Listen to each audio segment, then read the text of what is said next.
Pedro, eu faço parte de um grupo de poesia aqui de São Carlos, chamado Lá de Verso, o mesmo grupo da música que se apresentou ontem no grupo. E aí eu fui convidado hoje para declamar uma poesia aqui. Ela não é exatamente minha, mas eu estou muito feliz de declamar porque é meu poema preferido, eu até esqueci de comentar isso. Depois eu falei, nossa, meu poema preferido esse. E acho que vai ter a ver com o que vai se apresentar depois. Perdoe a voz nasalada, eu tentei salvar a gripe, mas não soube conseguir o máximo. Então vai ser assim. Eu tenho um livro sobre águas e meninos. Gostei mais de um menino que carregava água na peneira. A mãe disse que carregar água na peneira era o mesmo que roubar o vento e sair correndo com ele para mostrar para os irmãos. O mesmo que colher espinhos na água, criar peixes no bolso.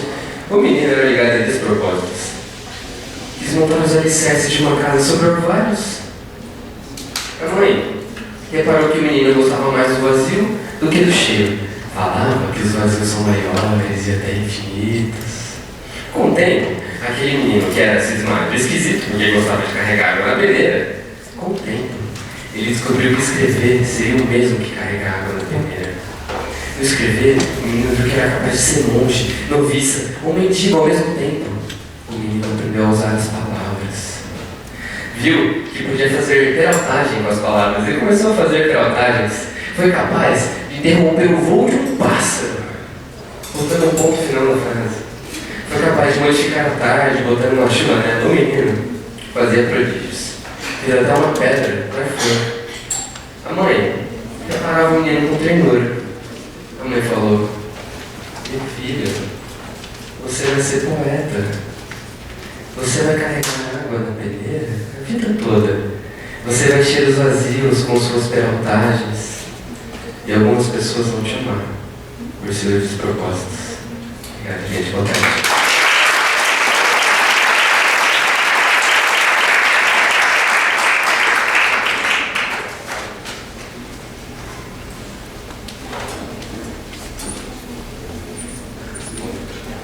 Gente, esqueci de falar, mas eu vou poder.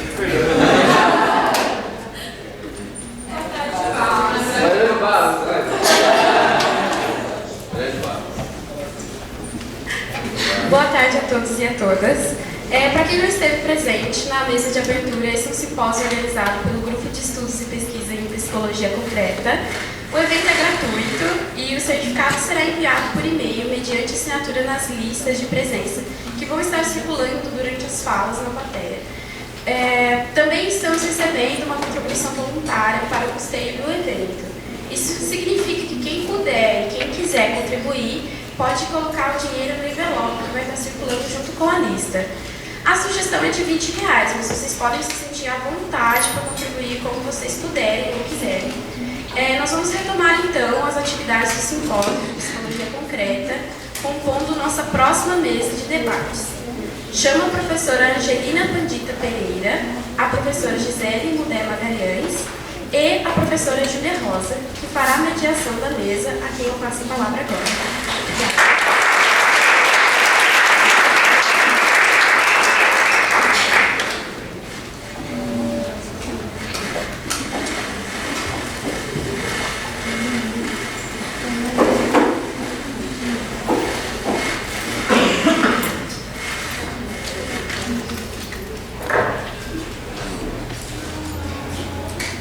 Boa tarde. Nós vamos dar início à mesa O Desenvolvimento Concreto da Infância e da Adolescência e suas contribuições para a organização do ensino. Eu tenho aqui ao meu lado a professora Gisele Mudé Magalhães, ela é do Departamento de Educação daqui da UFSCar, e a professora Angelina Pandita Pereira, do Departamento de Educação da Universidade Federal da Bahia. Cada uma delas terá em torno de 40 a 50 minutos de fala, e depois disso a gente abre para as suas perguntas e para as contribuições de vocês. Então, eu vou passar a palavra para a professora Gisele.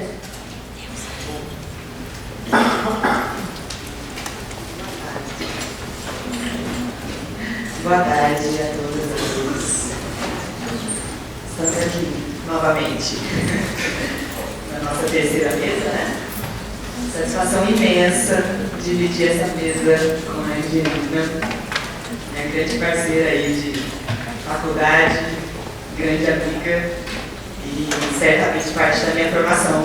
Então, acho que vocês já tentar dialogar com vocês um pouquinho de todo esse percurso que a gente vem discutindo e viemos pensando bastante em como apresentar o processo de desenvolvimento em tão pouco tempo. Acho que se a gente tivesse pensado um pouquinho, a gente não tinha colocado tanto conteúdo numa mesa só, né?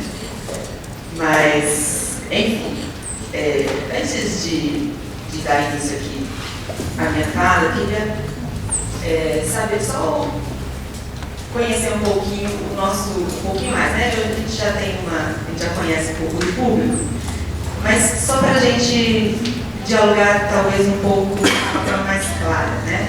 Quem aqui está ouvindo falar sobre psicologia concreta pela primeira vez e veio no simpósio para conhecer o que é a psicologia concreta? Uau! Né? Isso é importante para a gente. Por que eu estou fazendo essa pergunta, né?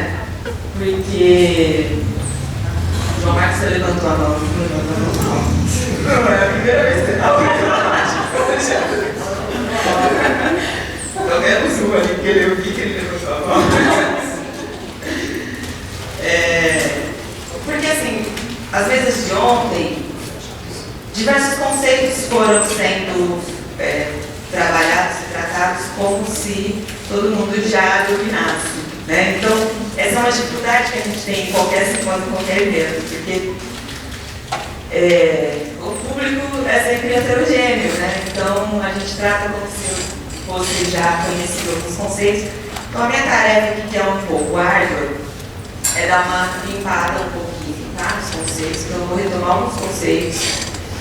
Quem já domina tem um pouquinho de paciência, né? E aí a gente entra na nossa mesa, na nossa chave conceitual aí, que a gente vai trabalhar sobre a priorização, tá?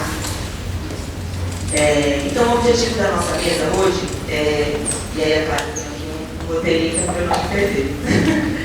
Então, o objetivo aqui hoje é a gente olhar para esse processo de desenvolvimento humano, né? E pensar nas implicações desse processo para o ensino.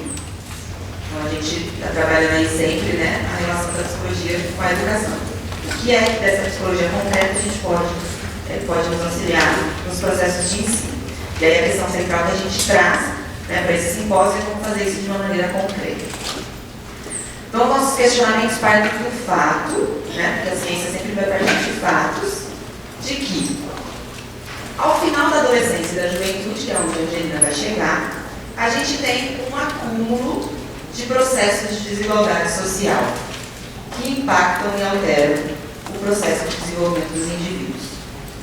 Essa é a questão o questionamento que a gente se fez para pensar a mesa, tá? Então, como que ao final da adolescência e da juventude esse acúmulo de processos de desigualdade vão impactar o processo de desenvolvimento do indivíduo em sua maneira, né? Em sua análise concreta. E aí, para olhar para esse produto, né, onde vamos chegar, a gente tem que acompanhar esse processo, como é que se dá essa formação. Então, a gente está trazendo aí da psicologia histórico-cultural, né, como uma possibilidade de psicologia concreta, né, e aí a gente vai partir do seguinte pressuposto, que a essência do homem está nas relações sociais. Okay? A essência do homem não é uma abstração que pertence a um indivíduo em específico, mas sim a internalização das relações sociais por esses indivíduos concretos, como a gente já veio discutindo desde ontem. Tá? Então, esse é o ponto de partida para pensarmos no desenvolvimento concreto do ser humano e o desafio de compreendermos o processo de transformação psíquica como demanda da atividade histórica e cultural dos indivíduos inseridos nessas relações sociais. E em absoluto como algo que se desenvolverá naturalmente. Bom? Então, toda vez que a gente está falando em processos históricos, em internalização, nós estamos falando do oposto de algo que vai naturalmente se desenvolver. Ok? E esse é o desafio de pensar a priorização dessa forma. Né? E aqui,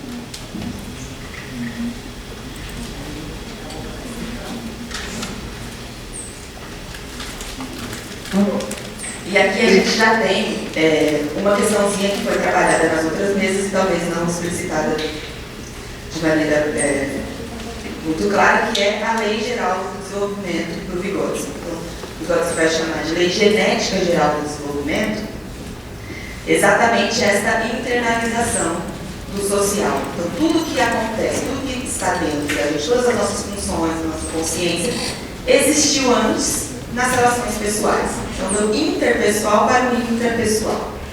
Certo?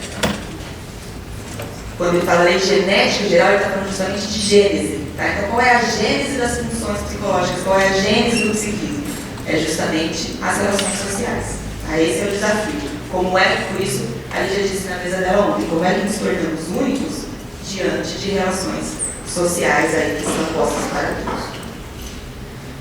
De maneira diferente, óbvio, né? Então, quando o Marcelo coloca, né, ontem na fala dele também, da fala dele eu tirei a tríade conteúdo, forma e destinatário para a gente começar a mesa de hoje, é justamente porque estes três elementos precisam ser pensados juntos no processo de ensino. Então, quando a gente vai pensar plano de ensino, ou qualquer atividade, né, que envolva planejamento e intencionalidade educativa, a gente tem que pensar esses três elementos de maneira agrupada, né, em unidade.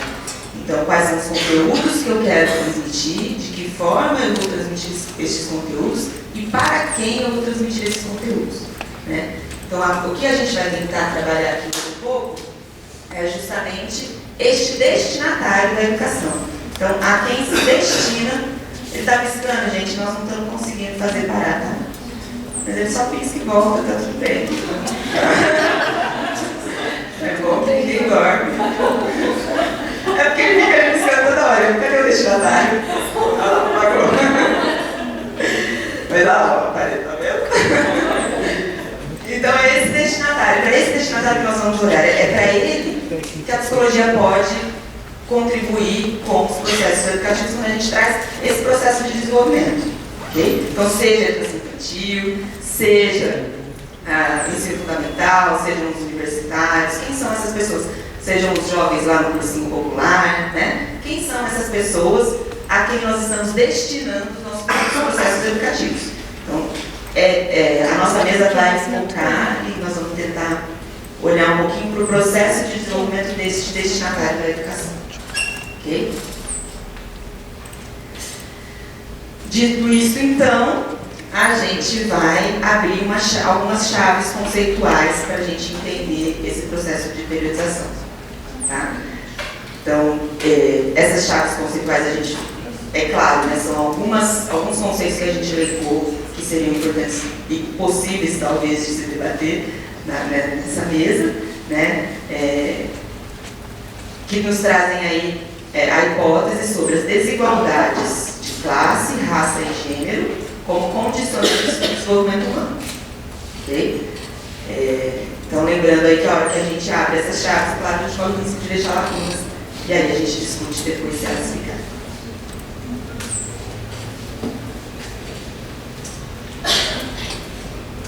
Então, o primeiro conceito que a gente precisa trabalhar é o conceito de atividade, né? Entenderam de maneira breve, tá?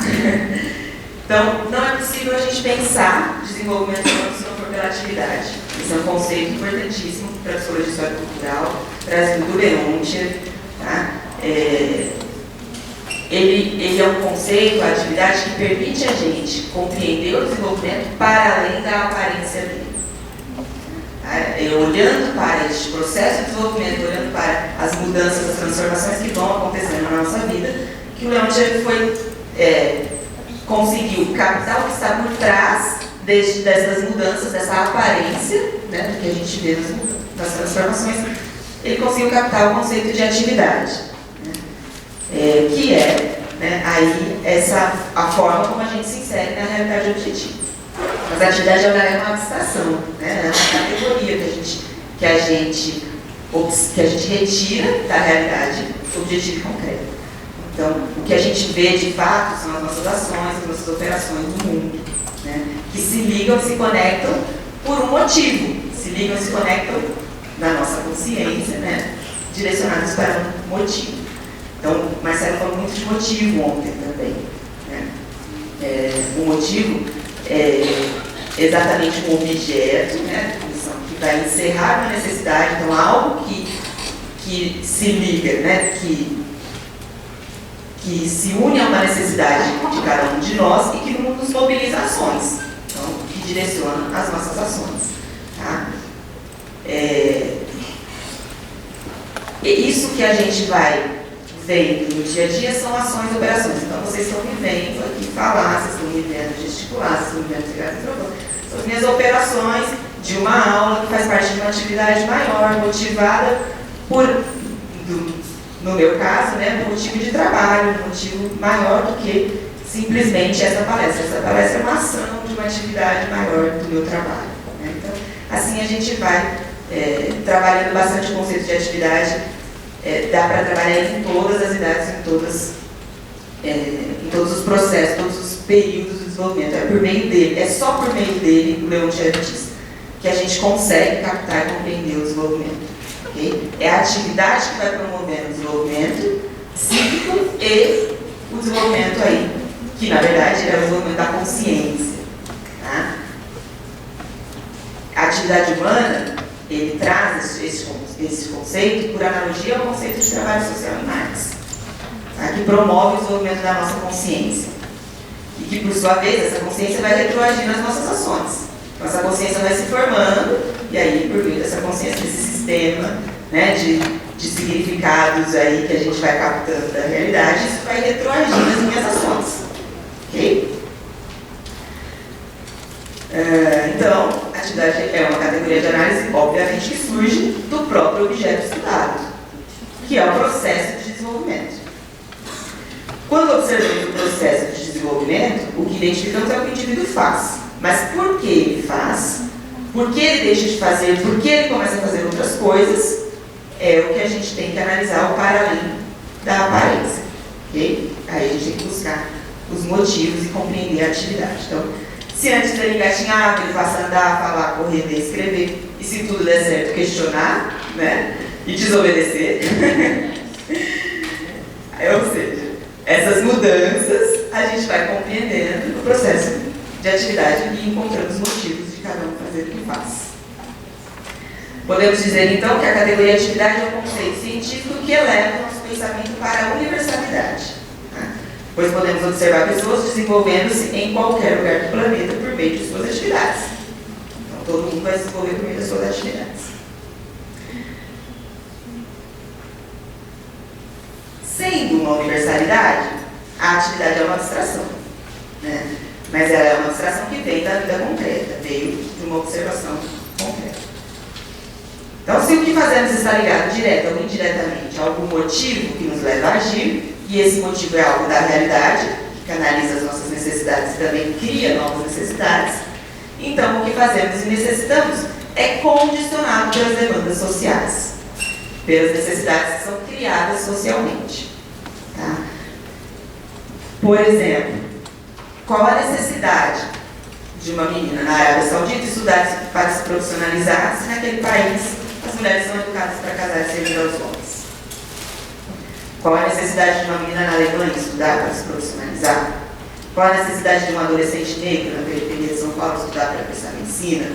Qual a necessidade de um adolescente branco, filho de médicos, prestar vestibular para medicina? Qual a necessidade de um bebê branco de classe média ir para a creche? E qual a necessidade de um bebê, filho de uma diarista, ir para a creche? Então, quando a gente começa a fazer as perguntas mais objetivamente, a gente vai tentando entender as necessidades sociais e as demandas sociais que a gente coloca para cada indivíduo concreto. Então, para responder essas e outras perguntas que a gente pode fazer neste mesmo sentido, a gente traz o conceito vigotskiano de situação social de desenvolvimento. Ok? Então, a situação social de desenvolvimento é produto do encontro entre aquilo que é desenvolvido e internalizado pelo sujeito na sua história de vida e as demandas sociais que são postas pela sociedade para ele em cada período do seu desenvolvimento. Assim a gente pode se perguntar, quais são as demandas sociais que apresentamos para as nossas crianças e adolescentes, ou ainda, quais as características dessa sociedade que apresenta diferentes demandas de desenvolvimento para os indivíduos conforme a sua classe, cor, gênero, dentre outros fatores que a gente poderia elencar, que a gente elencou estes. Tá? Então, atividade e situação social de desenvolvimento, a gente precisa sempre compreender juntos. Okay? É isso que vai garantir uma análise mais concreta da vida dos indivíduos. Não que essa concreticidade seja posta no conceito de atividade, mas a situação social de desenvolvimento traz isso de uma maneira mais, com um foco mais específico ali na situação de cada um. Uma ênfase maior. Né? Então, a gente nos desenvolvemos por meio das nossas atividades, as quais são demandadas por relações sociais que apresentam necessidades diversas para grupos sociais diversos. E cabe aqui um destaque importante para invertermos o nosso raciocínio, gente. Então, o raciocínio precisa ser outro, não é a criança que se desenvolve. E falar a criança que se desenvolve é um raciocínio mais naturalizante. Mas sim como a nossa sociedade desenvolve uma criança diferente da outra. Né? Ou a grande, dito de uma outra forma, né?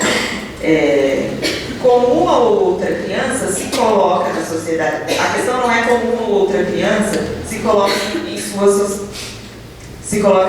numa sociedade de classes, mas sim como a sociedade e os grupos sociais criam em uma ou outra criança as funções psicológicas. Tá? Então isso é muito importante porque as demandas são de fora para dentro, lei geral. Como é que nós estamos socialmente possibilitando esse desenvolvimento em cada um. Então, lembrando, né? Quando a gente fala de atividade, a gente não pode descolar do conceito de consciência. Atividade promove o desenvolvimento de consciência.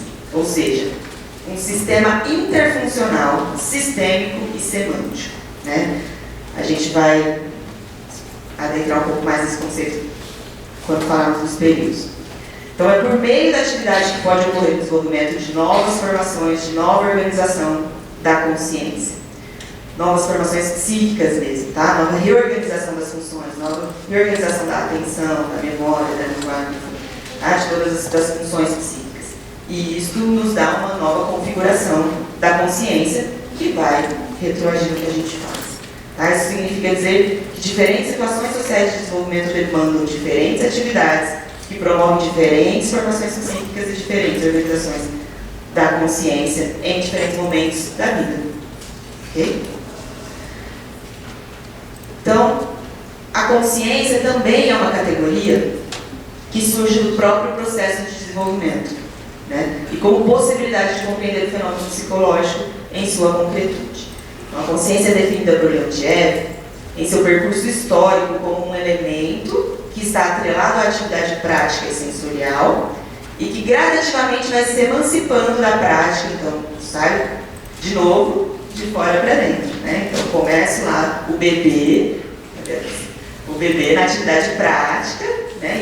E gradativamente eu vou me emancipando, vou desenvolvendo esses processos de consciência até que ela passa a dirigir as minhas ações, né? Passa a dirigir a própria atividade prática, a minha ação no mundo. Então, Leontiev vai falar de uma dimensão social da consciência e de uma dimensão individual da consciência. E essas dimensões não são coincidentes. Tá? Justamente porque as condições da vida social não esgotam em si as condições concretas da vida dos indivíduos. Isso são palavras do Leontiev. Bom, então, para eu compreender essa consciência, eu tenho que compreender que a consciência individual ela põe a realidade para um determinado sujeito concreto. Né? Como membro de uma sociedade, a gente assimila esse conteúdo da consciência social, elaborando da nossa própria maneira. A consciência do indivíduo forma-se por ação da consciência social, mas a correlação entre ambas não se dá como simples projeção de uma sobre a outra.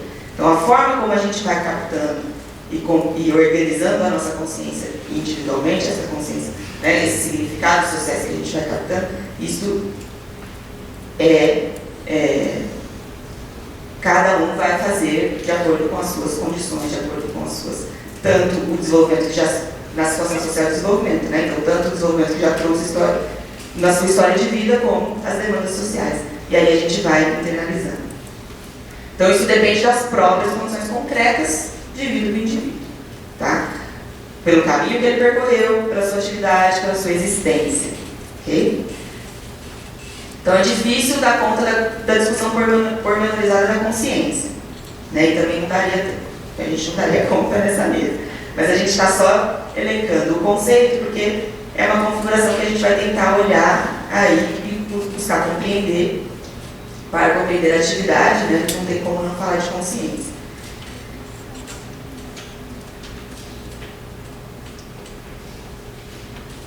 Acho que eu já até esqueci de pôr os outros conceitos ali. Então, a consciência. Tá? A questão que está por trás da discussão da consciência é a preocupação em como se dá o reflexo da realidade na consciência das pessoas, ou como compreendemos o mundo e a nós mesmos. Porque, se vivemos todos e todas no mesmo mundo ou numa mesma realidade social, compreendemos os fatos de maneira diferente. Então, a questão que a Lídia trouxe ontem na mesa de abertura, que era um problema do Polícia, que era um problema do Vygotsky, e que agora é um problema nosso, né? Por que a gente tem aí 32% de aprovação de pessoas, né? De pessoas da sociedade brasileira que apoiam o governo fascista. Né? Então, que tipo de consciência é essa? Como se dá essa formação da consciência? Qual a qualidade disso? Né? Então, essa é uma investigação que se faz muito necessária para a gente conseguir compreender. Compreender o processo de formação da consciência se faz necessário para a gente superar aí a nossa sociedade da forma como está posta. Né? Ora, se a consciência surge então da atividade prática e dela se descola para orientar esta mesma atividade, se a atividade não pode ser compreendida senão dentro da situação social de desenvolvimento, se os conteúdos da consciência são os elementos sensitivos, são os significados e sentidos pessoais, isso a gente vai tratar mais no fim da mesa. Não. Está atrapalhando? Está piscando? Está ruim? Então, tá, eu desligo. Eu vou tirar aqui que eu não consigo. Vixe, mas aí...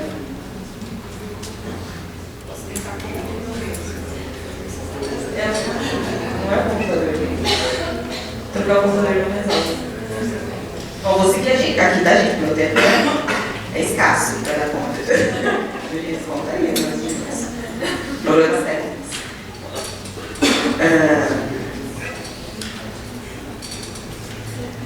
Então, vou voltar aqui. Se a consciência surge da atividade prática e dela se descola para orientar essa mesma atividade. E se a atividade não pode ser compreendida senão dentro da situação social de desenvolvimento, se os conteúdos da consciência são os elementos sensitivos, os significados, os sentidos pessoais, que a Angelina vai tratar mais para o fim, então, nós já temos alguns elementos para responder o porquê das diferenças. Né?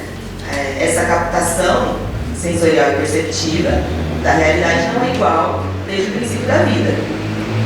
O sentido que atribuímos aos significados socialmente construídos é diferente para cada um de nós. Porém, não se trata de dizer que a realidade não existe e que cada um conscientiza da forma que quer. Né? Ou somente a percepção que eu tenho do mundo basta. A gente está partindo do pressuposto marxiano que a realidade existe, independente da consciência que eu tenha dela. Né? Mas existe uma captação aí, uma captação particular, mediada por particularidades que se expressam na nossa singularidade e se expressam na nossa personalidade em última instância. Né? Então, a forma como a gente vai desenvolvendo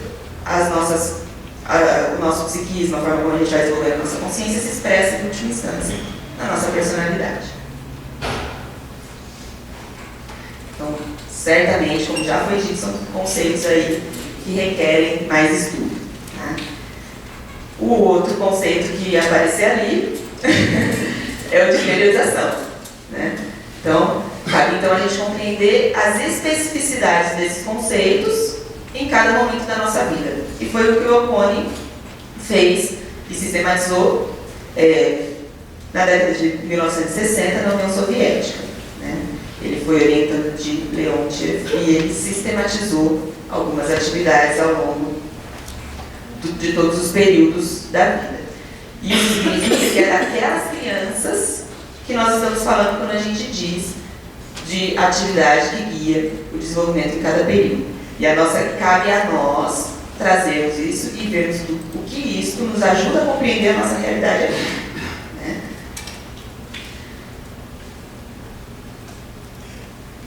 E aí o conceito de atividade guia, que também o Marcelo citou ontem, né, quando ele fala atividade de estudo é atividade guia no período escolar.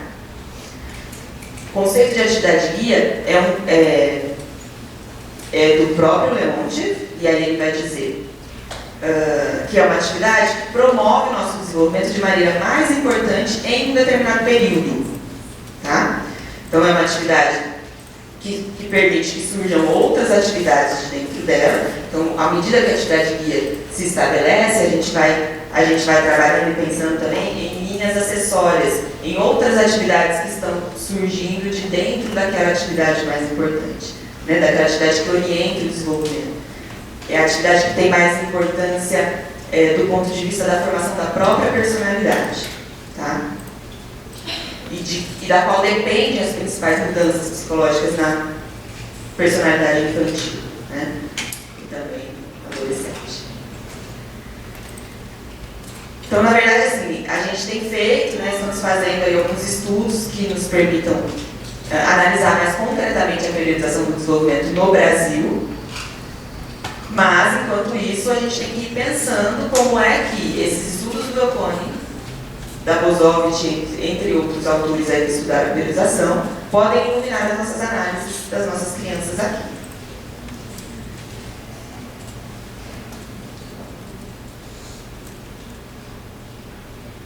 Então é isso. Tudo isso para dizer a chave conceitual que a gente vai começar a pensar nos processos de desenvolvimento. Eu te falei. Ai, meu Deus. Agora eu começo a acelerar. Não. Eu sou rigorosa com ela. Comigo também. Então agora eu vou falar um pouco. É que agora eu preciso dar no slide. Porque senão...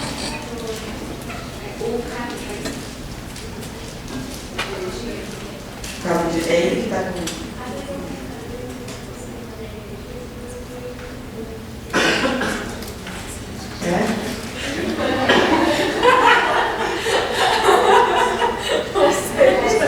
A Jéssica é generosa, domina tudo.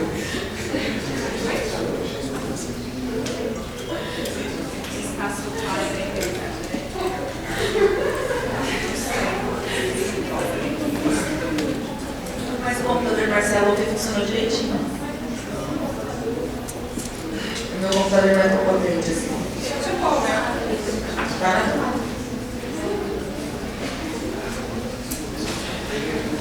Bom, vou ter que...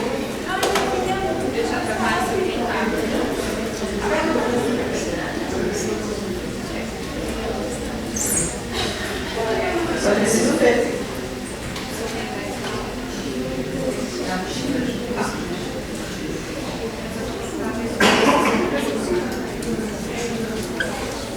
Vamos lá, gente. Tá? Então agora vai exigir mais ainda a concentração, a atenção de vocês, porque sem ter o recurso externo fica mais difícil. Primeiro ano de vida. Eu vou falar do primeiro ano de vida rapidamente, né? Primeira infância, idade pré-escolar e escolar. Então nós temos aí o que os autores estão chamando, tá dando... Não precisa prestar atenção na Angelina, não. Pode prestar atenção em mim, tá? Marcelo, atenção em mim. Só agora. Então, o que o Eukone chama de atividade guia, atividade que orienta o desenvolvimento no bebê, a atividade de comunicação emocional com o adulto. Então, neste processo do inter para o intra, o bebê vai nascer, vai entrar já nascer, né? Ele vai já estar posto numa realidade social. Então, ele já vai dentro das possibilidades dele, que é o corpo orgânico a princípio, né? Ele já é social desde o princípio, porque este corpo já começa a incorporar cultura e já começa a captar, internalizando e transformando seu psiquismo do inter para o intra, então do adulto para o bebê. Aí nós vamos nos antecipando com o bebê e nós vamos demandando dele comunicação. Nós, a Lízia chama isso de atividade antecipadora. Então nós vamos conversando com o bebê, é isso que a gente faz com o bebê, né? A gente vai cuidando, a gente vai falando, a gente vai demandando dele comunicação. E aí, ele, com as mínimas possibilidades que ele tem de comunicação e as máximas necessidades que ele tem também de se comunicar, enfim, né? De dependência do adulto, essa contradição vai gerando nele o que o Eukone chama de atividade de comunicação emocional direta com o adulto, que é aquela comunicação sem palavras, aquela comunicação pelo sorriso, pelo olhar, né? Pelos afetos. Aí. Então, nessa imersão adulto-bebê, o Vygotsky vai chamar a organização da consciência do bebê de protoconsciência do nós, ou seja, ainda não é uma consciência nem dele mesmo. Todas as demandas dele são realizadas pelo adulto. Então ainda é uma relação muito próxima, né, de comunicação íntima e dessa consciência ainda conectada com o adulto. Não vai rolar, né? Tudo bem.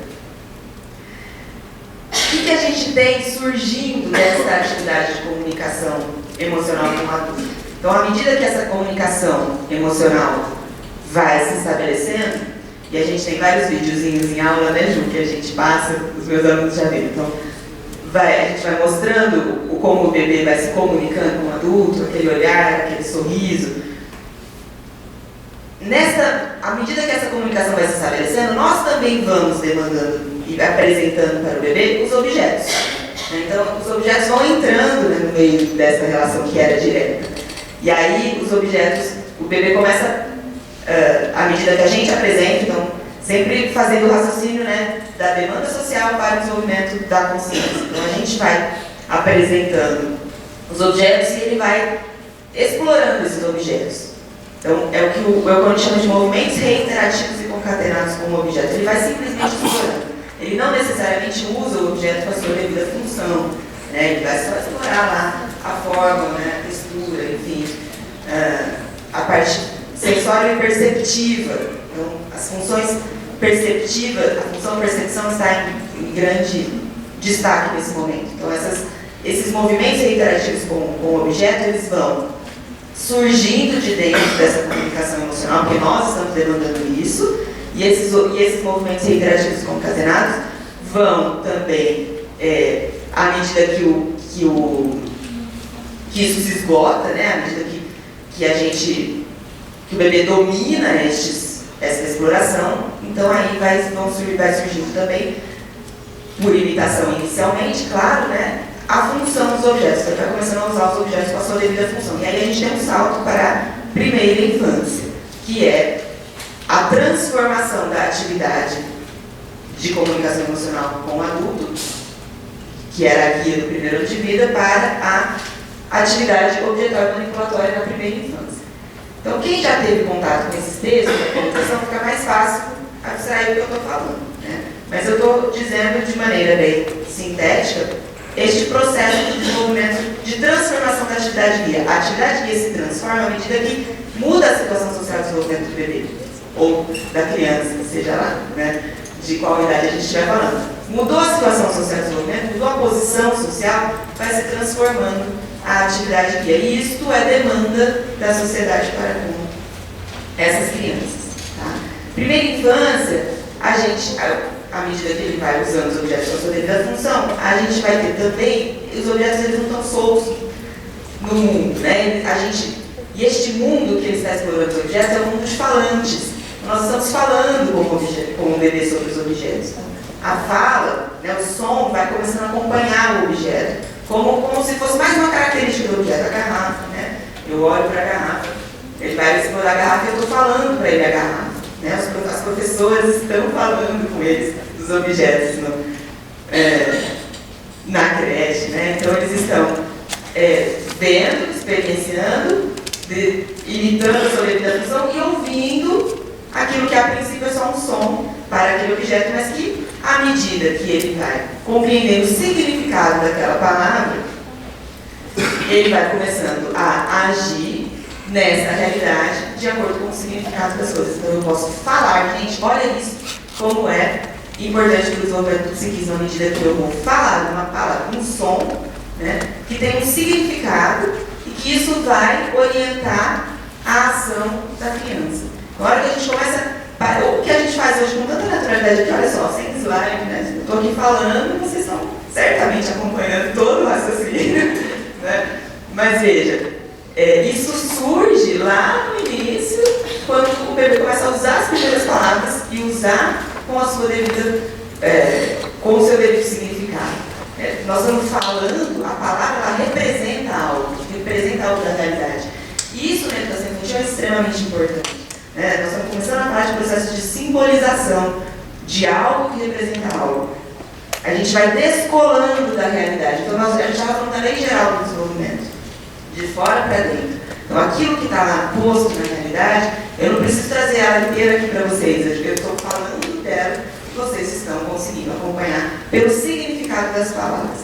Isso é o que Vygotsky chama do entrecruzamento da fala com o pensamento. A partir do momento que essas funções se cruzam, né, no nosso processo de desenvolvimento, a gente começa a falar por meio do significado das palavras e a gente começa a pensar por meio de palavras. Então essas coisas, é o significado da palavra que faz a união aí, a unidade da fala com o pensamento. E como linha acessória, o que vem atrás, né? O que está vindo ali no fundo, como o Marcelo também colocou ontem, figura e fundo. Então o que está no fundo de linhas acessórias? Estes processos de simbolização e as relações sociais, como os adultos usam esses objetos. Então, se eu já compreendo como usa o objeto, e isso vai se esgotando no desenvolvimento, isso já se torna autônomo, né? Isso já se torna parte internalizada da minha consciência, começa a surgir como figura deste fundo o adulto usando. Então, eu vou representar o que o adulto usa, a forma como o adulto usa os objetos. E aí, daí que surge a atividade de brincadeira de papéis, né? O jogo de papéis, tem diversas denominações aí. Então, a brincadeira de papéis vai surgindo dessa representação do papel do adulto para com o objeto. É isso que está em cena quando a gente passa para a idade pré-escolar. Né? Então, aí já estamos falando das brincadeiras do brincar de casinha, do brincar de professora, do brincar. Né? Normalmente, as profissões estão sempre aí sendo representadas, porque são as relações dos adultos, como os adultos se relacionam, que estão sendo representadas pelas crianças, de uma forma bastante rígida, inclusive, né? O Afonso sempre diz isso. Os papéis são representados de uma maneira rígida pelas crianças, que inclusive elas se submetem ao papel. Né? E eu acho que ele vai falar disso à noite também, confio. Se não falar, já fica a dica aí.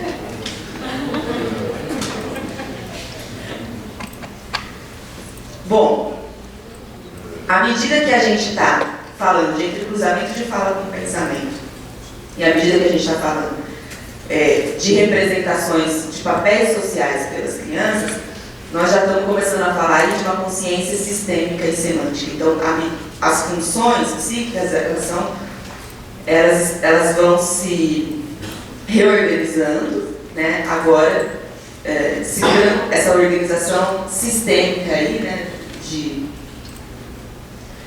Da interconexão das funções, elas vão tomando outra forma. Então, veja, são as mesmas funções, como o Marcelo também disse ontem, são as mesmas funções que vão se transformando pela internalização de signos. É a mesma coisa que eu estou falando. Né? Então, essas transformações das funções, esse novo sistema, é o que a gente está chamando agora de uma consciência sistêmica e semântica. Semântica por quê? Porque o significado das palavras e os significados que são significados de mundo estão sempre reorganizando aí essa consciência. Então, quando a gente fala de significado de palavras, estamos falando de significado de mundo. O Vygotsky tem uma frase também, né? A ausência de significado da palavra significa ausência de significado de mundo. Então, a gente tem que pensar nos significados aí, principalmente na forma como a gente ensina esses significados para as crianças. E aí começa a surgir de dentro também do jogo de papéis, à medida que isso vai se esgotando, que isso vai se internalizando. Como fundo, discutíamos ontem também, o participar da vida adulta. Né? Então, a necessidade de participar da vida adulta. Porque agora ele já representa, ele já sabe o que o adulto faz. Mas aí ele precisa participar por ele mesmo, fazer por ele mesmo. Né? Mas ele ainda... 10 minutos. Eu vou conseguir. Ele precisa fazer por ele mesmo e aí ele quer participar da vida adulta. A forma como nós nos organizamos nessa sociedade, permitimos que a criança participe da vida adulta, é entrando na escola e aprendendo, né? Pelo estudo. Então aí entra, ou deveria surgir a necessidade de estudar para participar da vida adulta. Se isso acontece ou não, a gente precisa pensar. Né? E como se dá essa necessidade de estudo? Todas as crianças precisam estudar para participar da vida adulta? Será que tem crianças que já não participam da vida adulta ainda enquanto crianças? Né? Trabalhando, inclusive? Né? Por que estudar? Né? Quais os motivos que nós estamos oferecendo para essas crianças estudarem? Seria qualificar sua força de trabalho e vendê-la um pouco melhor, para trabalhar um pouco mais, para ser explorado de uma forma um pouquinho melhor?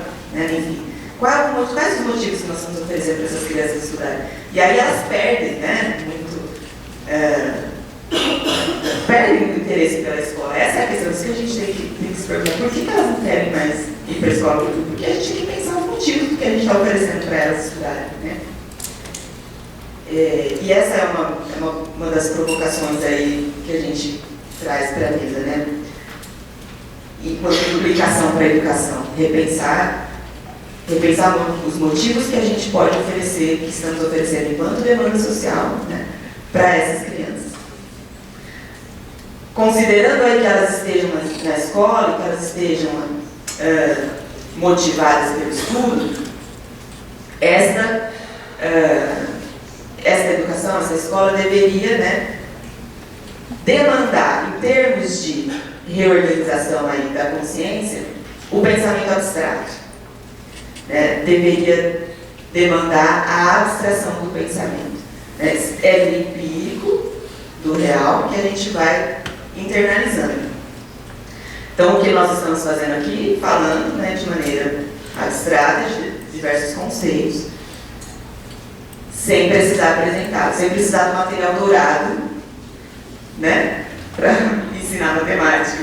Ou, como disse a Rafa ontem, dos chocolatinhos para explicar o que é 30%. Né? Então, a gente não precisa dos chocolatinhos, nós estamos aqui conseguindo trabalhar abstratamente.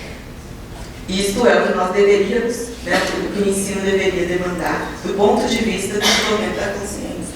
Né? Pensamento abstrato, e aí tem uma longa discussão também para chegar no pensamento mais para a adolescência.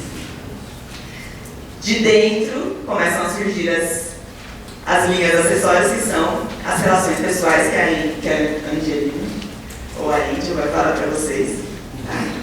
Já foi. E aí eu trago algumas questões para a gente pensar nas contribuições para o ensino. Eu tenho 7 minutos. Então vejam, né? Eu coloquei aqui algumas questões para a gente pensar para o ensino, mas é claro que tem muitas outras. Então, se a possibilidade de promover o desenvolvimento é pela atividade, e essa atividade não acontece sem motivo, e essa é uma pergunta do Leontieri, não é minha, poderia, bem que eu queria que fosse, né? Não seria a arte da educação, não estaria em reorganizarmos uma combinação apropriada de motivos, ou trabalharmos os motivos? Porque sem motivo não tem atividade.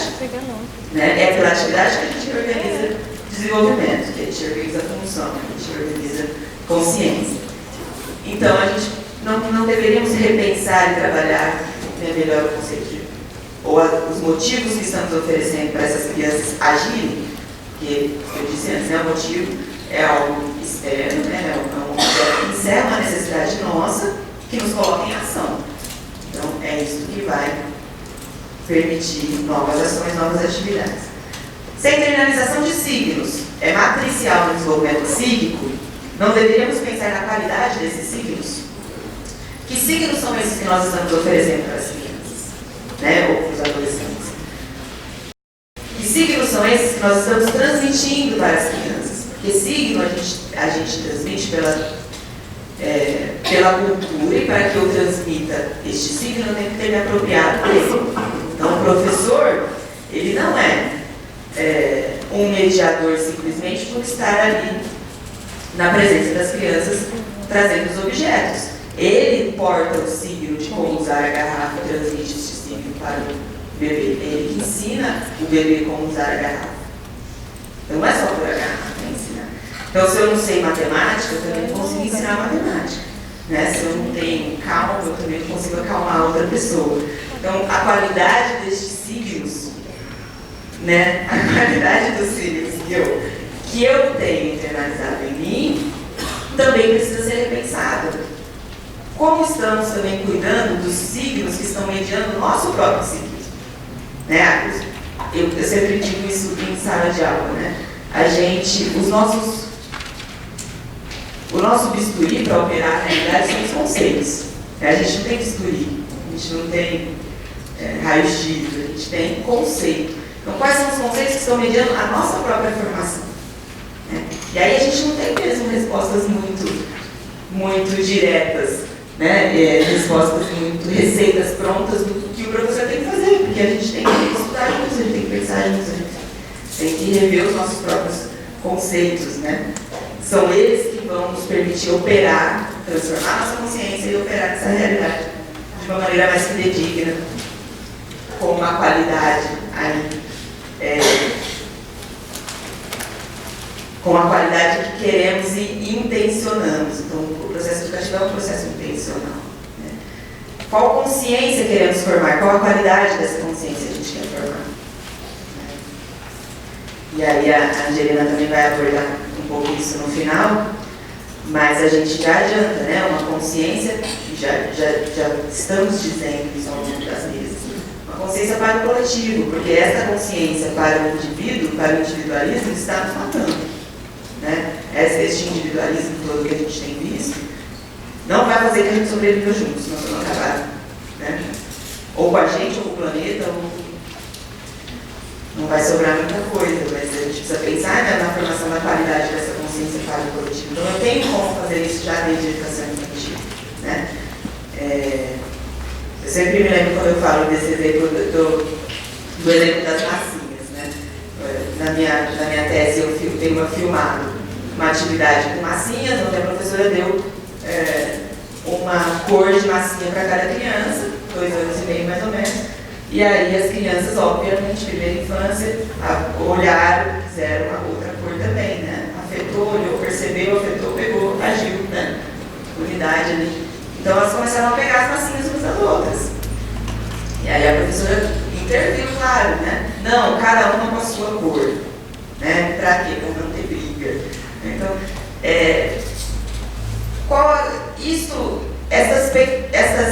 todas essas mediações transmitem signos, transmitem informações, transmitem valores que também eles vão trabalhar mais à noite. Mas veja, qual a qualidade das nossas mediações, como nós estamos fazendo essas mediações já desde a educação infantil até a adolescência, qual a qualidade dos signos que nós temos. né? Isso é muito importante, já que, como também disse a última pergunta, né, se a qualidade da relação interpsíquica altera a zona de desenvolvimento iminente, como disse Marcelo ontem, e promove o desenvolvimento, não deveríamos também cuidar das nossas internalizações, porque se nós estamos nesta relação de interpsíquico com as crianças, e é essa relação que muda a qualidade do próprio zona de desenvolvimento iminente da criança, então acho que é importante a gente pensar também na qualidade da nossa mediação, né? Então, enfim, são questões aí para a gente pensar e continuamos o debate. Obrigada.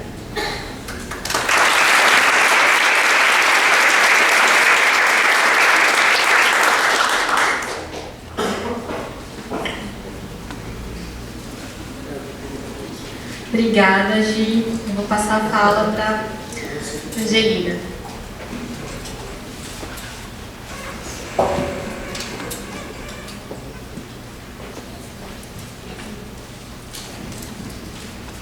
Bom, boa tarde, gente. Boa tarde. É uma alegria absurda estar aqui, podendo estar nesse momento de diálogo com vocês.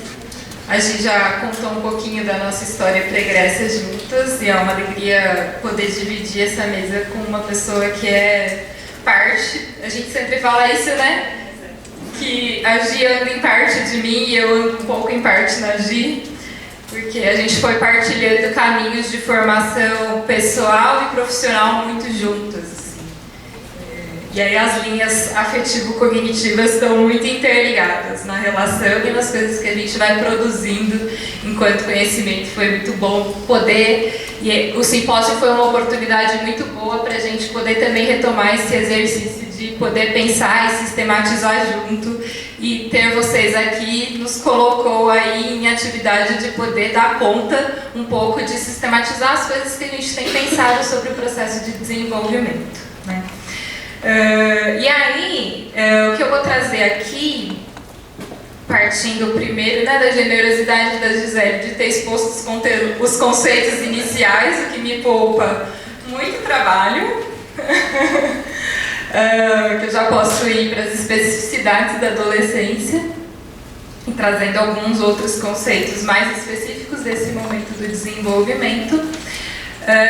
E também pensar que essa fala foi um pouco sendo construída a partir de um diálogo entre como é que os autores lá na União Soviética, estudando o processo de desenvolvimento, pensaram esse processo de desenvolvimento e pensaram não só aquilo que acontecia naquela realidade, né, mas esse processo de periodização do desenvolvimento que vai sendo trazido por esses autores é um processo de pensar o que é que a gente faz e como é que a gente potencializa processos de desenvolvimento, como é que a gente dá conta aí um pouco de pensar quais são as condições necessárias para que a gente possibilite um desenvolvimento e um desenvolvimento que tem direção, sim. Tem projeto de desenvolvimento colocado aí.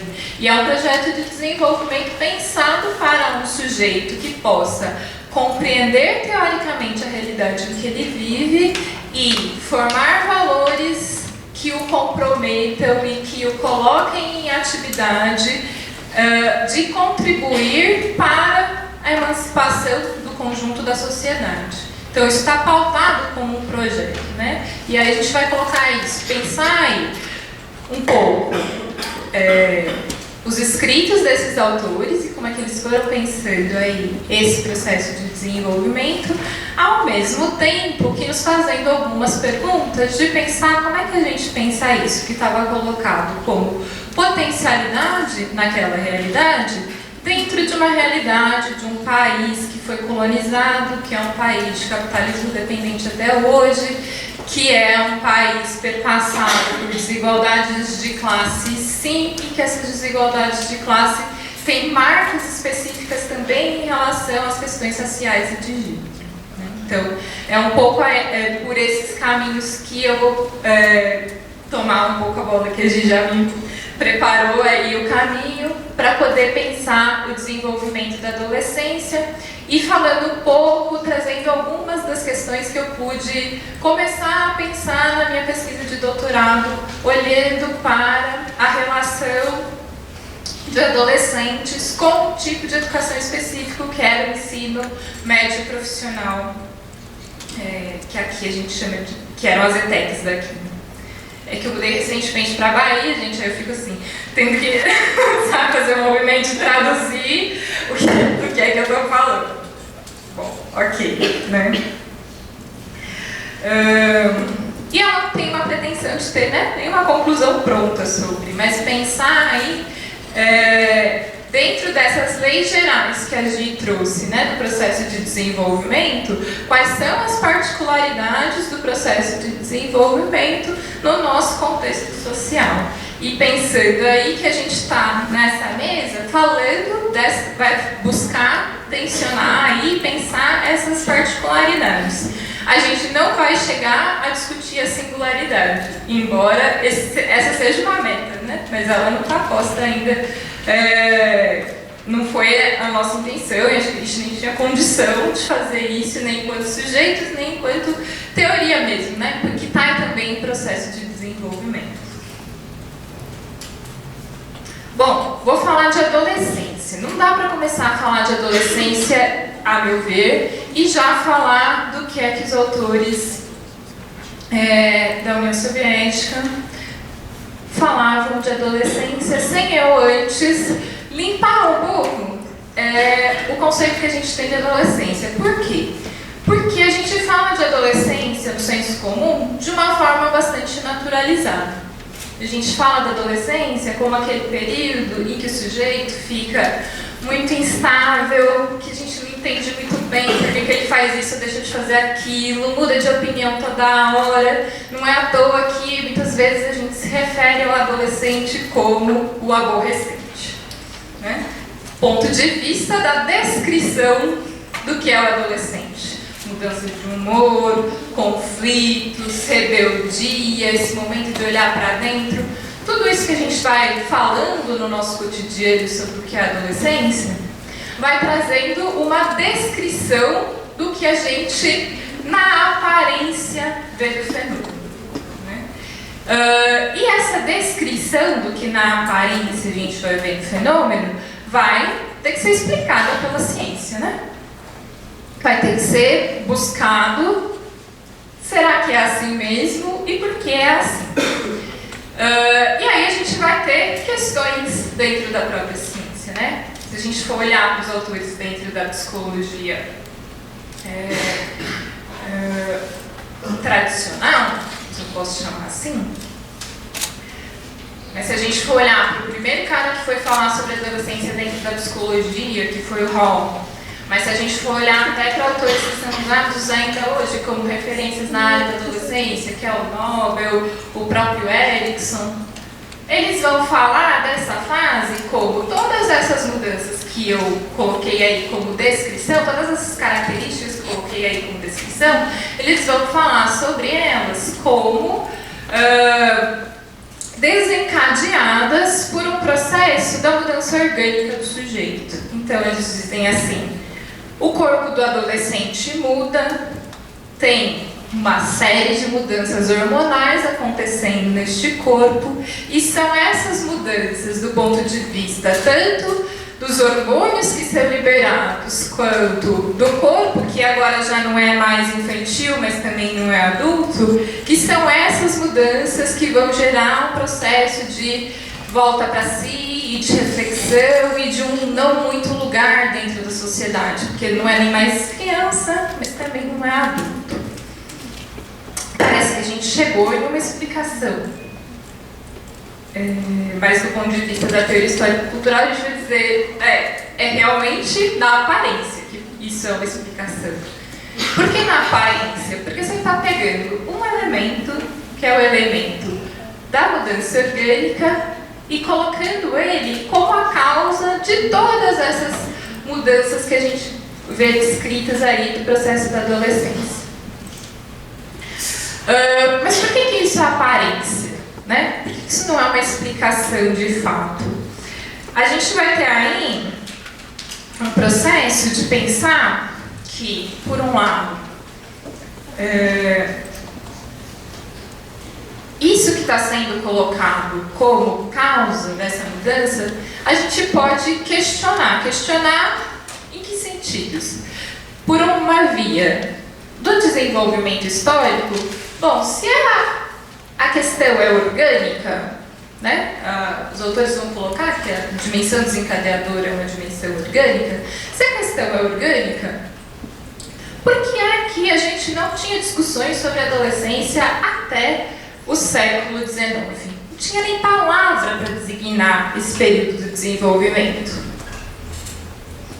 Se a mudança é orgânica, por que a gente vê esse período de desenvolvimento sendo desdobrado e estendido, e hoje a gente já não fala mais só de adolescência, a gente fala de adolescência e juventude, e essa juventude que vai hoje, na nossa legislação, até os 29 anos.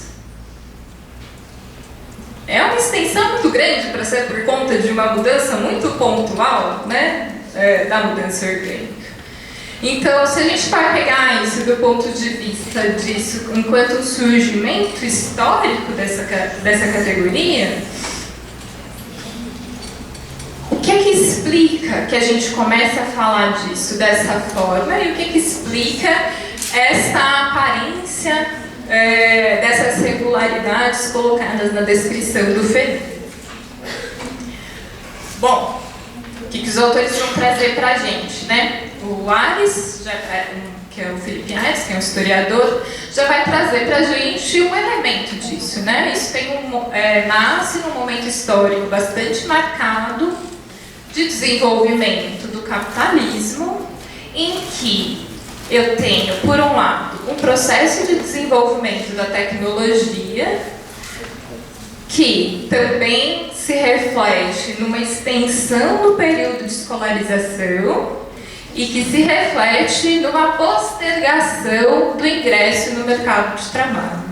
Isso cria, do ponto de vista do processo de desenvolvimento, um distanciamento do momento em que esse sujeito adquiriu determinadas habilidades e conhecimentos para que ele se insira propriamente numa característica que é marca da nossa vida adulta, que é a inserção na atividade produtiva. Não é a única marca, mas é uma marca importante. Bom, parece que a gente começa a olhar aí, então, para um processo que vai sendo criado historicamente. E à medida que ele vai sendo criado historicamente, eu também vou passando a ter olhar para essas mudanças físicas e hormonais que de fato estão acontecendo, só que elas não são causa isolada do fenômeno. Na verdade, elas passam a ser significadas de uma maneira diferente por conta dessas mudanças sociais que estão acontecendo. Então, o próprio olhar para o corpo do adolescente é um olhar marcado pelo gênero, né? Marcado pelo padrão de gênero do masculino, pelo padrão de gênero do feminino e marcado para esses papéis sociais. E que vai marcar aí uma série de processos de pensar a sexualidade, que vai marcar aí uma série de papéis relacionados também a pensar o que é esperado de gêneros distintos na nossa sociedade. Tá, mas eu falei que isso é a explicação que já começa a nos dar algumas pistas. Mas veja, são todos os adolescentes que têm esse direito, e eu vou colocar como direito, isso não é privilégio, é direito, de estender o seu período de escolarização, aprofundar-se nos conhecimentos teóricos, para poder se inserir mais tardiamente no mercado de trabalho? Não. 67% dos nossos adolescentes e jovens ou estão inseridos no mercado de trabalho ou estão aguardando a possibilidade da sua inserção. Estão fazendo movimentos para poderem se inserir ou estão não no mercado de trabalho remunerado, mas especialmente as mulheres estão fazendo o trabalho não remunerado de cuidado da reprodução social, de cuidado dos filhos, de cuidado dos pais, enfim, né? Do cuidado com o outro. Então, assim, é uma parcela muito grande da nossa população que não corresponde a essa ideia de adolescência enquanto um período de postergação para se inserir na vida adulta ou na inserção no processo de trabalho, né? Então, por que eu estou dizendo isso, né? Dizendo para marcar que essa visão de adolescência que a gente tem, que é muito naturalizada, inclusive por algumas teorias psicológicas, ela é uma visão de um padrão burguês de desenvolvimento. Tem uma marca disso. E não é todo mundo que tem direito a usufruir dessa marca, embora todo mundo seja colocado na expectativa de cumprir essa marca. E aí você coloca esse sujeito também em contradição, porque, veja, a gente espera desses adolescentes que estão inseridos no mercado de trabalho já, que eles estejam se preparando para um trabalho que supostamente demandaria um período de especialização maior e de aprofundamento teórico maior, quando, na realidade, esses jovens e adolescentes estão inseridos no mercado precarizado, num trabalho precarizado. Isso cria tensões, né, no processo de desenvolvimento, cria tensões que geram conflitos, que geram questões para elaboração aí do seu processo de desenvolvimento. Júlia, você pode me avisar de 10 em 10 minutos, por favor? Oh, meu Deus, obrigada. Bom, então, passando aí, só pra gente, né, dizer, então, ficar com essa ideia de que isso que a gente entende como um processo naturalizado, determinado organicamente, e que isso não é uma fala minha, isso é uma fala do Nobel, que é um autor super referenciado no estudo da adolescência. Ele vai dizer assim, né? Então, como é que a gente lida com a adolescência? Se é uma fase que é determinada organicamente, espera que passa. Não preciso fazer nada, espera que passe, certo? Os conflitos, as crises, as angústias. Tenha paciência, não cobra tanto e espera que passe.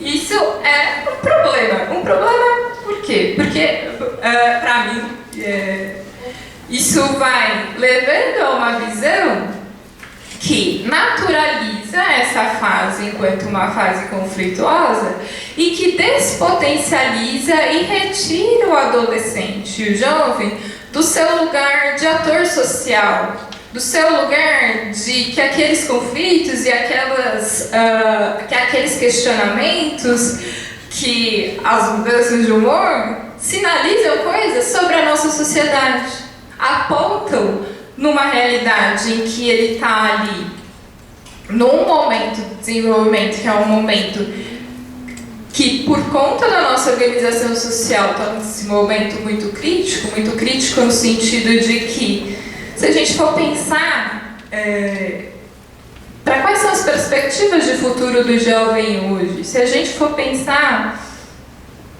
para a realidade do desemprego estrutural e para a possibilidade dele acessar esse emprego, se a gente for pensar para os processos de escolarização que ele tem acesso, ele tem uma certa razão de estar nervoso, de estar assim, né? De estar revoltado, de estar questionando, de estar demandando determinadas coisas, né? E quando a gente naturaliza isso enquanto é só uma questão hormonal, espera que passa, a gente deixa de olhar para o que esse comportamento aponta desse sujeito enquanto ator social passível de inclusive nos denunciar qual é a realidade que ele está vivendo, né? Quais são as questões que estão prementes para o seu processo de desenvolvimento. Bom, era para eu ter gasto 10 minutos nessa parte, então eu vou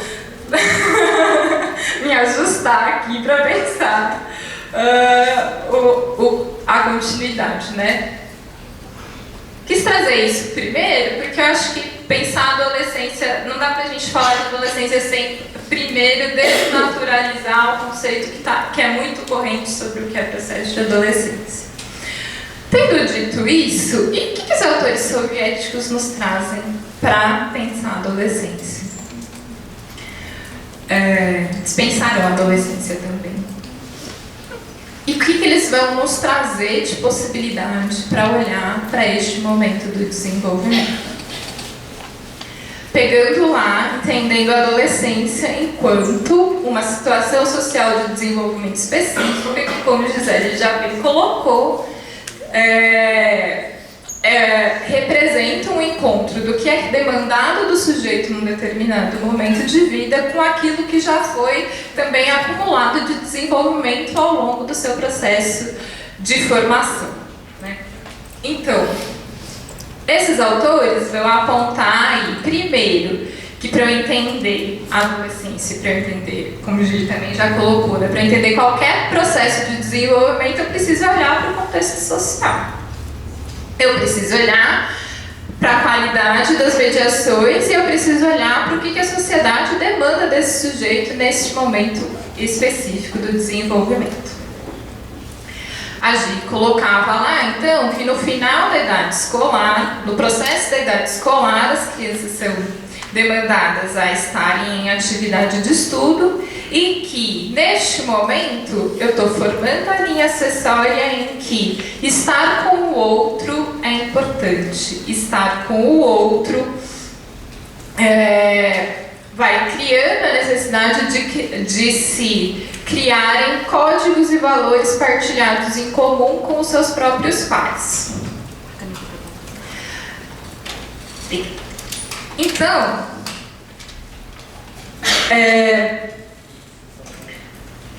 isso coloca o sujeito num momento em que, ou colocaria o sujeito num momento em que ele teria acumulado alguns conhecimentos já sobre o que é o mundo e poderia pensar em como é que isso se organiza do ponto de vista das relações sociais. E aí a gente tem uma questão para os teóricos da psicologia histórico-cultural quando vai pensar a adolescência inicial. Porque a gente vai ter autores que vão dizer que a atividade guia na adolescência inicial é a atividade de comunicação íntima pessoal, que é aquela em que o vínculo com o outro possibilita a formação do código de companheirismo e a partir da relação com o outro que eu vou me desenvolvendo. E tem autores que, isso quem fala é o Elcone, e a gente tem o Davidov que vai dizer isso é insuficiente para explicar o processo de desenvolvimento na adolescência inicial. Ele vai dizer que estar com o outro não necessariamente mobiliza funções importantes para pensar o processo de desenvolvimento. E ele vai colocar como atividade guia deste momento a atividade socialmente útil. O que é a atividade socialmente útil? É aquela em que, a partir dos conhecimentos teóricos já acumulados e em processo também de internalização, eu posso começar a ter primeiras experiências de inserção social. Como é que eu via isso, essa atividade socialmente útil na minha pesquisa com os adolescentes? Então, você via isso no próprio vínculo dos adolescentes e na sua inserção nas atividades de jovens na igreja, de um jeito de intervir sobre a realidade. Ou você via isso nos grêmios, né, enquanto uma atividade em que, a partir daquilo que eu sei, já começo a demandar mudanças mais estruturais do ponto de vista da organização da escola, ou em atividades também que eram organizadas como atividades em que eles se tornaram responsáveis por ensinar algo a alguém. Então, era assim que essa atividade socialmente útil se manifestava para os adolescentes com quem eu fiz a pesquisa. Bom, mas disse para vocês que tem aí discordâncias e que isso não é consensual. E não é à toa que não é consensual. Os autores dizem isso. Por que não é à toa que não é consensual? Porque, do ponto ponto de vista da demanda social colocada para o adolescente, vamos lembrar em que momento ele está? Ele está naquele momento em que eu ainda estou inserido na escola, a escola ainda é um espaço importante, mas ela não é mais suficiente.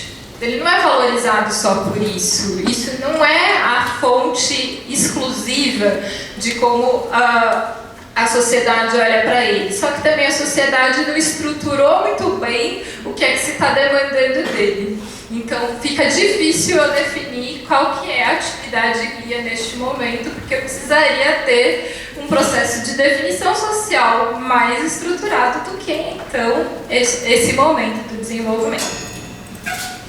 Bom, mas em supondo que a gente consiga e que esse adolescente se engaje em atividades ou de comunicação íntima pessoal ou atividade socialmente útil, o que está sendo promovido neste desenvolvimento? Ou qual que é o centro do processo de pensar esse desenvolvimento nesse momento? É pensar esse processo de reflexão e de surgimento de um novo nível de autoconsciência. O que seria esse novo nível de autoconsciência? Seria o movimento de pensar, a partir dos conhecimentos que eu tenho sobre a realidade, como é que eles me formam enquanto sujeito? Como é que eles me constituem e como é que eles me ajudam a me entender nesse mundo em que eu estou inserido? Ao fazer isso, eu vou criando aquilo que a gente foi chamando aí de linhas acessórias do desenvolvimento. Que linhas acessórias do desenvolvimento estão sendo colocadas aí? O início de participação em atividades similares às atividades do adulto. E ao fazer isso, uma mobilização de compreensão teórica e vivencial de uma diversidade de atividades sociais. De atividades sociais partilhadas e orientadas para a coletividade. Isso vai se vincular ao processo de pensar o segundo período da adolescência, que é chamada de adolescência mesmo, pelo Eukon. Ele vai dizer, e aí ele, o David, tem acordo de pensar, a Bozovich, que vai também trazer isso, tem acordo de pensar que neste momento da saída da adolescência inicial para a adolescência, o que vai sendo formado a partir dessa participação em diferentes atividades sociais é uma vinculação agora de pensar, bom, eu conheci várias atividades sociais, qual é que vai ser a minha contribuição nessas atividades sociais que estão colocadas? E aí se estruturaria a atividade, como atividade guia, a atividade profissional de estudo. O que é a atividade profissional de estudo? É aquela em que eu preciso do conhecimento teórico para me inserir em uma das atividades produtivas colocadas socialmente. O que é que daria base e sustentação para isso, né, naquela sociedade? Uma escola formada a partir do princípio da politecnia, a partir de pensar como é que eu organizo a escola de forma que o sujeito possa compreender os fundamentos teóricos, científicos, tecnológicos e a atividade propriamente de exercer uma profissão. Não uma profissão específica, mas conhecer a diversidade e a articulação dessas diferentes funções no mundo do trabalho. E aqui é preciso fazer parênteses de pensar que quando eu estou falando aqui em inserção no mundo do trabalho, neste momento eu não estou pensando em emprego. subsistência.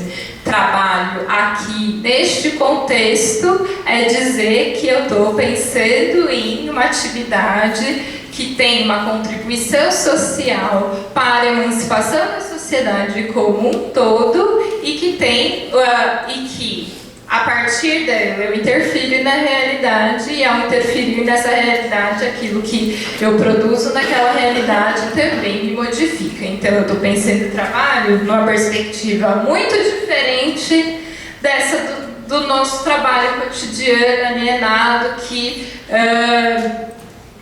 muitas vezes ela é tomada, como a gente colocou, né? Como um jeito de vender um pouquinho melhor a minha força de trabalho para poder acessar um pouquinho mais, de ter um pouquinho mais de acesso a consumo ou de ter uma posição um pouquinho melhor na nossa sociedade. E eu estou falando esse pouquinho, porque na organização social que a gente tem, a gente sabe que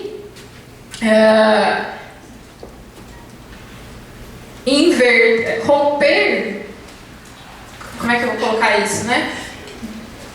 Agora fui eu falando comigo mesmo. Isso é uma piada interna, gente, desculpa. Mas pensar aí, né? Que por mais que eu me esforce, por mais que eu me forme, por mais que eu tenha as milhões de qualificações que eu posso ter, vai ser muito difícil eu sair da condição de classe trabalhadora para a classe dominante. E nem é isso que está posto como ideal, né, nesse processo de desenvolvimento, ou como orientador a ser buscado. Né? Então, obrigada. Tá de boa. Então, estou pensando aí que, quando eu estou pensando, fazendo parênteses, né, dessa categoria trabalho, eu estou fazendo esse parênteses para pensar que a condição que eu estou pensando para essa escolarização e para a formação desse sujeito e para o processo educativo da adolescência, que está colocado como potencialidade para esses autores lá na União Soviética, é muito distinto do que a gente está vendo aí, inclusive, da reforma do ensino médio, né? Assim, a gente está vendo cada vez mais um aligeramento do currículo, um esvaziamento do conteúdo, uma formação meramente voltada para habilidade técnica, quando muito, na maioria das vezes nem isso.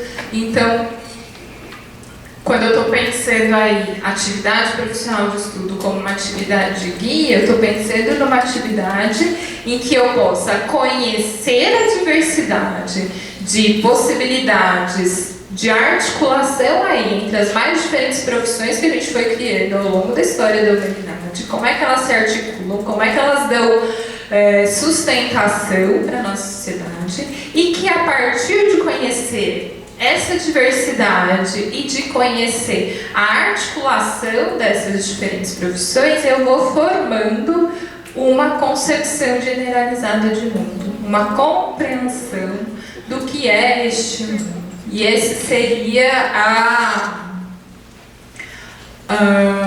o que seria possibilitado em termos de desenvolvimento. E esse desenvolvimento não é unicamente intelectual. O intelectual é uma parte importante dele, mas quando eu estou falando de concepção de mundo, eu estou falando de compreensão das relações sociais em que eu estou inserido, mas também estou falando de compromisso com valores que me orientem para pensar a minha atividade enquanto sujeito singular, irrepetível, que foi sendo formado ao longo desse processo de desenvolvimento, como é que eu sei qual é a minha contribuição para este coletivo.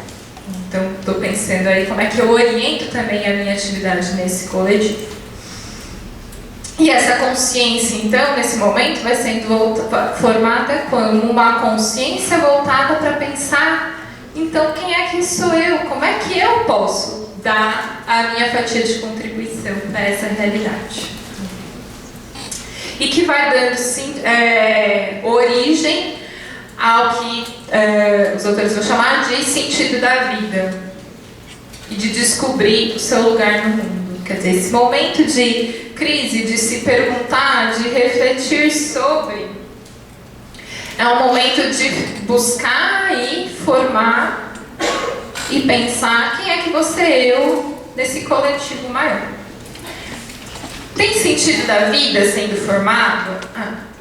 Bom, deixa eu só finalizar isso. Então, isso vai dando origem a mais uma linha acessória que na vida adulta vai dar sustentação para o trabalho como atividade principal do adulto. Tá? Isso que os autores trazem como possibilidade de desenvolvimento sustentado a partir das suas pesquisas experimentais naquele momento histórico. Como é que a gente pensa isso? E aí eu imagino que a gente vai ouvindo isso, vai falando, tá, mas está anos-luz distante da nossa realidade. Pensar em formato coletivo, entender a articulação e como é que a gente compreende o mundo, está muito distante da nossa realidade. Quais são as condições concretas que a gente tem de vida na nossa sociedade brasileira? E aí, eu teria alguns dados que vocês veriam aqui, eu vou citá-los, né? Bom, eu estou pensando a adolescência enquanto período que eu vou formar sentido da vida para pensar o meu projeto de atuação junto a um coletivo na minha atuação futura. Como é que eu penso o sentido da vida, a atuação para o futuro, que impactos tem para pensar sobre esses processos para um adolescente, um jovem negro, pobre, e que, se a gente for pensar em direito, não tem muitas vezes garantido nem o direito à vida. Se a gente for pegar as estatísticas colocadas para essa população. Que impactos isso tem para a formação da subjetividade? Que impactos isso tem para pensar projeto de futuro? Estou pensando aí no jovem que vai entender o seu processo, os determinantes da sua vida e pensar uma compreensão, uma concepção de mundo em que eu consiga compreender o que é que torna essa sociedade o que ela é e o que me torna eu quem sou dentro dessa sociedade, num contexto em que eu tenho que 50% dos adolescentes entre 15 e 17 anos sequer estão no ensino médio, não tem nem acesso à escolarização. Nem o acesso está garantido. Como é que eu vou pensar os impactos distanciados do processo de escolarização, e eu ainda estou falando de acesso, em pensar que eu tenho que uma distância entre a garantia desse acesso para 63% dos brancos e 49% de negros. Como é que eu vou pensar isso? Projeto de futuro, inserção profissional, para um adolescente, um jovem que está numa realidade em que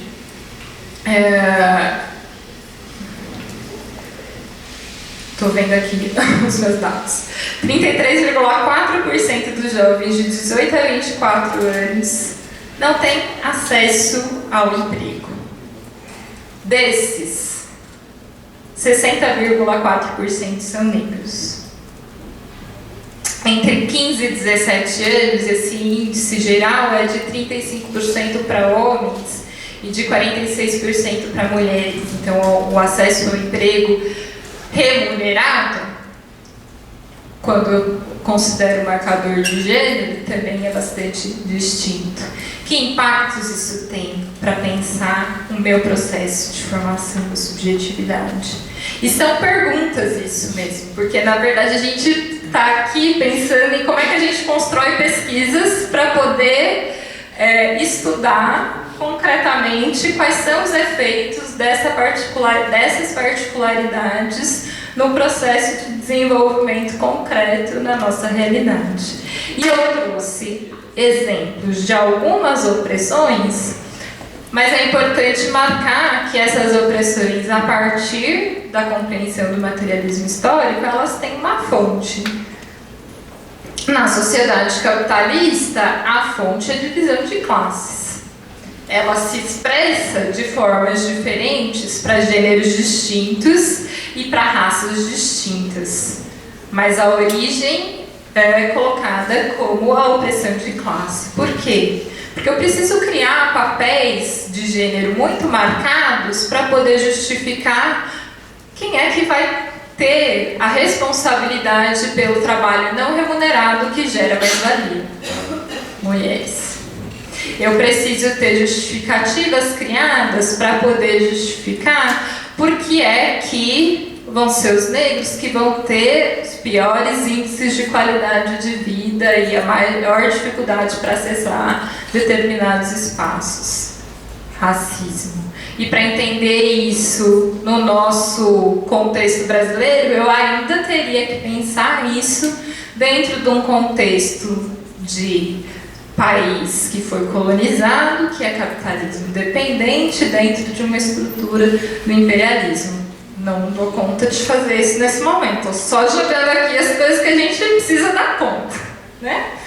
E nem acho que essa é uma tarefa só minha não, tá? Estou só aqui contando as coisas que eu acho que a gente precisa ir avançar para pensar, inclusive como é que a gente organiza o nosso processo de pensar como é que a gente promove o desenvolvimento neste momento, né, nesse período do desenvolvimento.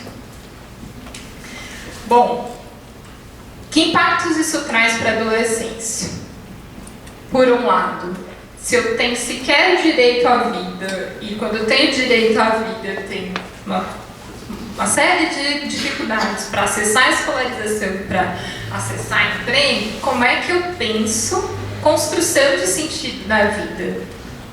E não é à toa que nessa conjuntura em que os jovens são particularmente afetados pela crise estrutural do capitalismo, eu vou ter processos de adoecimento muito marcados.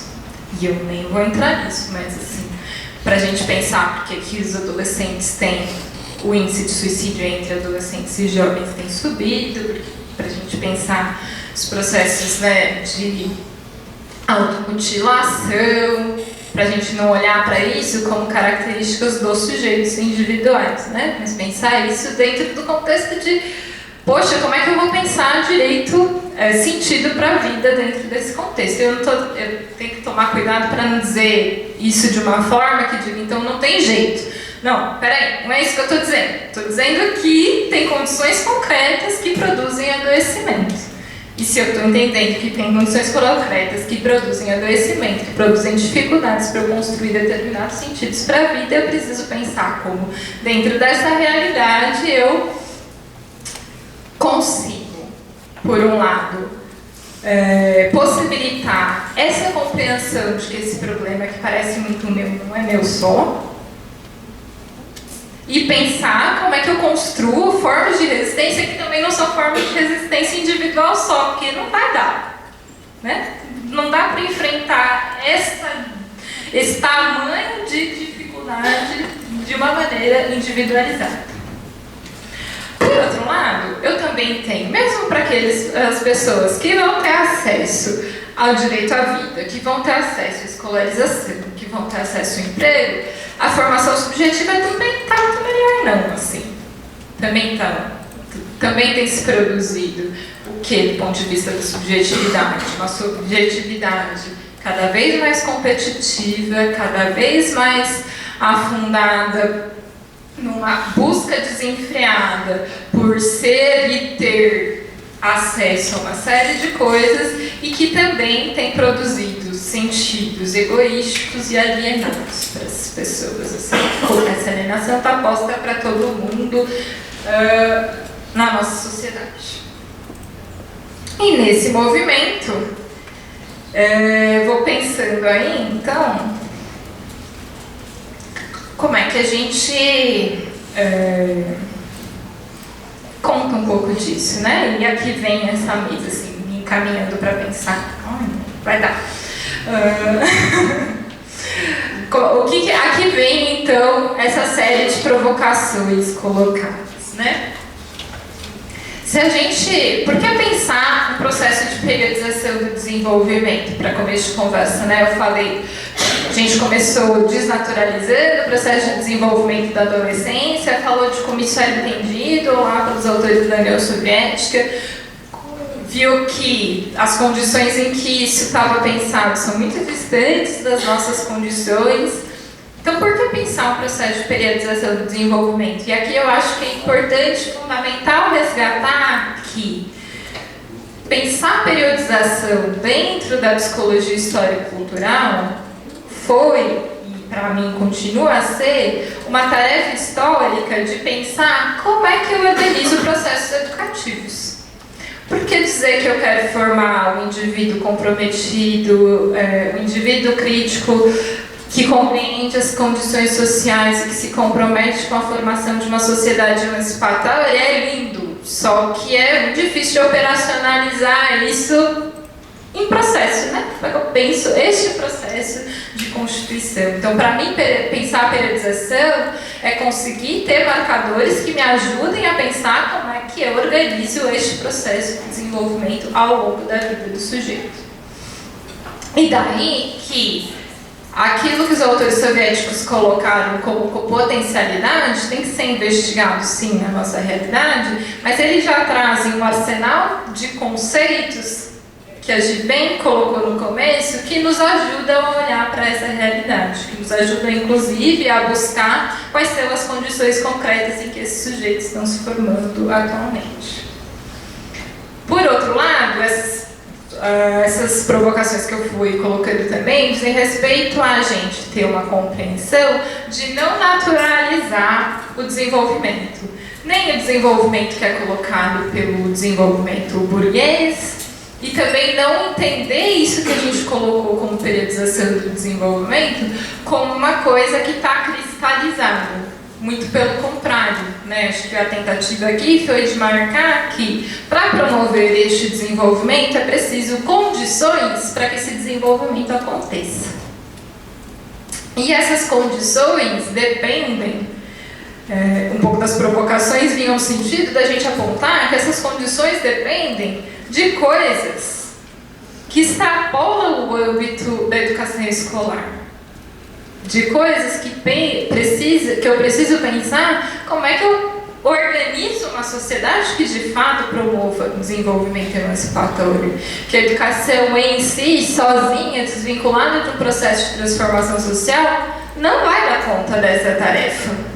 Né? Lembrando que desenvolvimento depende das demandas sociais que são postas para os sujeitos. Se essas demandas são alienadas e alienantes, o que eu posso fazer na escola, posso fazer muitas coisas na escola, mas não é a escola que vai dar conta de mudar essa estrutura social. Então, uma luta está para além dos muros da escola mesmo. Né? Por outro lado, eu também preciso pensar na escola. O que a escola pode nesse processo? Como é que eu organizo o processo de desenvolvimento dentro da escola para que o sujeito possa não só compreender as condições em que ele está vivendo, mas que ele possa encontrar formas, inclusive, de se organizar para além da escola para lutar por mudanças sociais que lhe garantam um outro processo de desenvolvimento.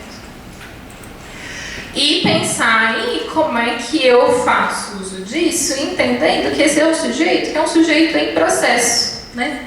Que é um sujeito que vai sendo formado por acúmulos, né? O Vygotsky fala isso, né?